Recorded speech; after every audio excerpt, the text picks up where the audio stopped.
अजित पवार यांच्या निधनानंतर राष्ट्रवादी काँग्रेस पक्षानं जिल्हा परिषद आणि पंचायत समितीच्या निवडणुकीच्या पार्श्वभूमीवर अत्यंत मोठा निर्णय घेतलाय।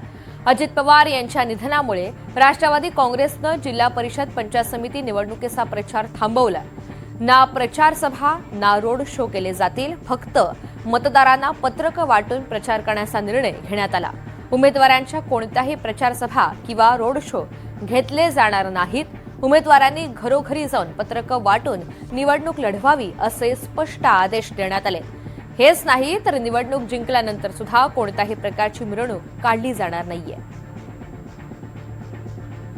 अधिकची माहिती जाणून घेऊया। देविदास राखुंडे आपल्यासोबत आहेत। देविदास, अजित पवार यांच्या निधनानंतर आता जिल्हा परिषद निवडणुकीच्या पार्श्वभूमीवर पक्षाने नेमका काय निर्णय घेतलाय?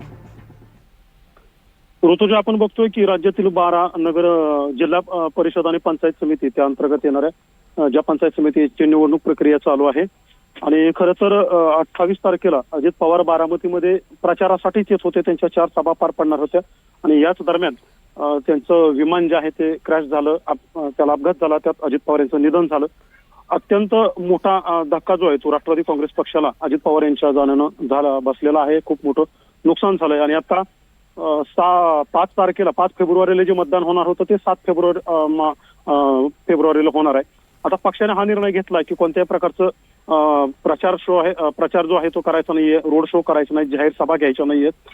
केवळ आणि केवळ जी पत्रक आहेत ते हँडबिल पत्रक घ्यायची आणि घरोघरी जायचं त्या उमेदवारानं आणि पक्षाचे विचार जे आहेत ते त्या लोकांपर्यंत पोहोचवायचे। एवढाच साधा आणि सिंपल प्रचार करायचा, कारण सध्या अजित पवारांच्या जाण्यानं जी हानी झालेली आहे पक्षाची असेल महाराष्ट्राची असेल ती कधीही न भरून निघणारी आहे। अत्यंत दुःखात बुडवलेले आहेत राष्ट्रवादी काँग्रेसचे सर्व कार्यकर्ते, त्याचबरोबर नेते असतील, पक्ष असेल आणि त्या पार्श्वभूमीवरती हा निर्णय घेतलाय। दुसरी गोष्ट पक्षानं आवर्जून सांगितलेली आहे की भले निवडणूक लढल्यानंतर आपण त्या जागा जिंकलो तरी देखील कुठल्याही प्रकारची जल्लोषबाजी करायची नाहीये, मिरवणूक काढायची नाहीये, कुठल्याही प्रकारची गुलालाची उधळण करायची नाहीये। जोही असेल तो आपण या दुःखातून सावरून जी प्रक्रिया आहे निवडणुकीची त्याला सामोरं जायचं, अत्यंत साधेपणानं आहे या परिस्थितीला पुढे घेऊन जायचं पक्षाने निर्णय घेतला आणि तसे आदेश देखील आता दिलेले आहेत। ऋतुजा, बरोबर, धन्यवाद सविस्तर माहितीसाठी।